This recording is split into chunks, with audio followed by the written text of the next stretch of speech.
That, my friends, was a collection of Nellie's grandchildren and great-grandchildren. A fitting way to begin this tribute.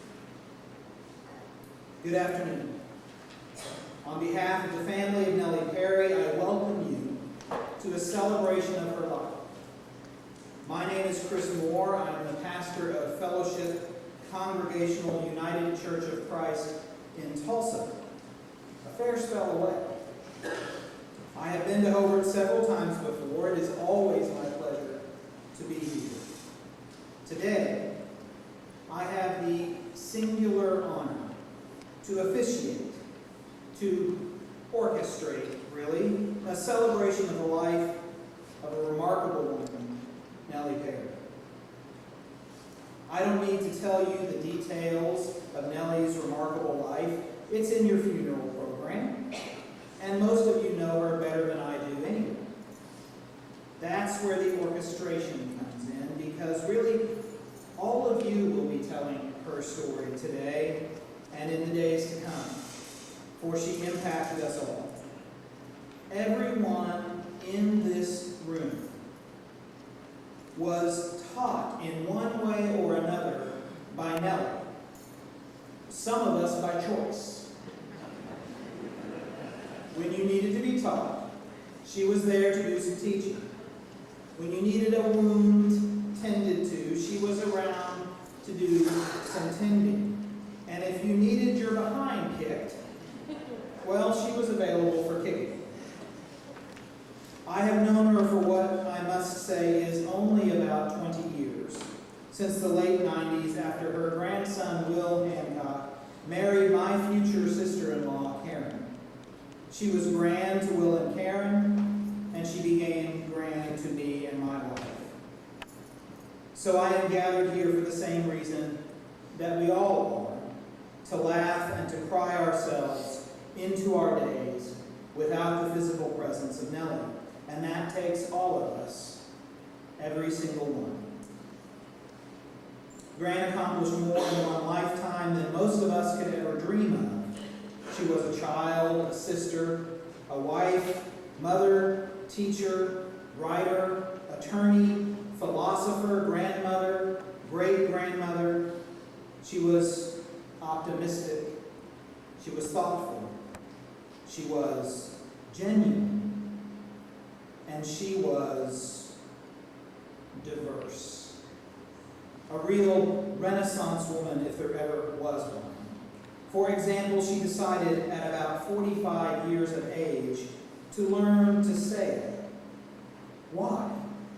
I mean, Hobart is many things, but not exactly a sailing mecca. But she loved it and sailed on Blue Ridge Lake as often as she could. One friend told Jim Perry this week that she taught many people how to sail, some in a book. She taught many people how to sail, some in a book. That was Nellie. She taught us by example how to sail through life, navigating the coast, watching for rocks. She taught us that you can be subject to the winds of life, as we all are, and still move forward, still navigate well. She used to say that she was cursed with an open mind, which may have been true, but she was most definitely burdened with a compassionate heart, a hunger for justice, and a love of life. All good traits for a follower of Jesus. So we gather in this church to remember her. With a family as diverse as Nellie herself, a wide variety of religious expressions, here in a church where Nellie was never a member. See, she was raised Baptist, and then she found her way to the Presbyterian Church, which continued to hold her close long after her days in Hobart. In fact, one of the last pieces of mail that Nikki read to her was a card from a group that her family lovingly calls the local church across the street was as close to a church home as she had. But we expected a crowd, and we needed a little bigger place. So here we are in the church where Bill and Nikki got married just a couple of years ago, to remember and honor and celebrate her. For this is what human beings do when someone dies. We come together. And here in this sacred place, we know that our laughter and our tears are friends, flip sides of the same coin that we pull out when we are confronted by the mystery of the one thing that surely binds us all together as people: our mortality.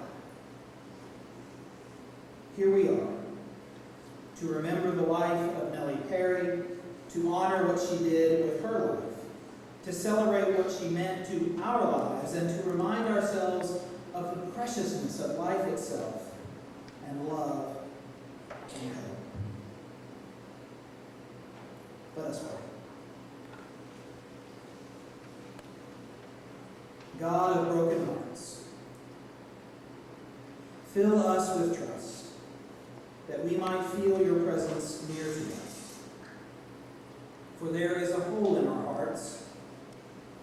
For now we will fill it with our memories, the stories we share, the moments of grief that we help one another to bear, and the promise that you are with us in all things, and that death, no matter how difficult to take, is not the final answer.